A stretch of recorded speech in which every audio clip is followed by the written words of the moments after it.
Meron na naman tayong natuklasan na maganda at sulit na modern staycation resort na Malabali-inspired dito sa lugar ng Taytay Rizal. Dito nga ay talagang mag-e-enjoy kayo at makakapag-relax. At sa halagang 1,250 pesos nyo per head if 4 packs kayo ay makakapag-stay na kayo dito ng 2 days and 1 night. May pa-free breakfast meal na nga din po pala sila dito. At ang kinagandaan pa dito ay paglabas mo pa lang ng room ay ganito na kaagad kaganda ang bubong sa inyo. Sobrang na-enjoy ko nga pala maligo dito sa swimming pool nila. At alam nyo ba na araw-araw nga sila naglilinis ng swimming pool? Kasi dito nga din pala sa kanila ay pwedeng mag-inom o mag-chill at mag-food trip na kahit nga ay nasa swimming pool kayo. At nagbabago-bago nga pala ang ilaw nila sa pool tuwing gabi. Isa nga din yan sa nagpapaganda ng pool at place ang pabago-bago ng ilaw. Kaya saktong-sakto din yan guys for the picture. Dito naman tayo ngayon sa unit nila o kung tawagin ay Cabanas. Dito nga sa loob ay pagpasok nyo pa lang ay kayong bango at malinis na agad ang bubungad sa inyo. Meron nga din po pala sila ditong malinis na CR at may hot and cold shower. At may mga amenity kit na din yan. Bukod pa dyan ay may electric kettle na din sila dito at free coffee. Tapos may rep at TV at may aircon. At syempre guys, hindi rin mawawala sa kanila dito yung bed nila. Good for 6 packs na nga din po pala yan guys. Kaya sobrang panalo din yan talaga. At nga pala guys, bawal nga po pala magdala ng mga food dito. Dahil meron sila ditong resto bar and kape. At wag na wag kayong mag-aalala guys dahil mura lang ang kanilang mga foods and drinks dito. Sa mga gusto nga po pala mag-book dito ay i-PM nyo lang po ang kanilang page na Aurora Cabanas. Halos eto nga din pala ang sabi ng karamihan na kauna-unahong Bali-inspired dito sa Taytay Rizal. Sa mga nagtatanong nga po pala kung may parking sila dito ay yes po. Meron sila ditong parking na napakalawak. Kapag wala nga pala kayong magawa ay meron nga po pala sila ritong arcade game. At ayun na nga, kung hahanapin nyo mismo itong place nila, ay maaari nyo pong isearch sa Google Maps ang Aurora Cabanas. At ayun na nga guys, hanggang dito na nga lang din po pala tayo. At kita-kits na lang ulit sa next vlog. So paano guys? So again, this is Sadjak TV. Thank you for sunshine, thank you for rain,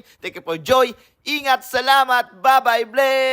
Mag-book na kayo dito guys, promise, sobrang ganda at hindi kayo magsisisi. At parati ninyong enjoyin yung buhay nyo guys dahil life is too short. So tara na, let's guys go!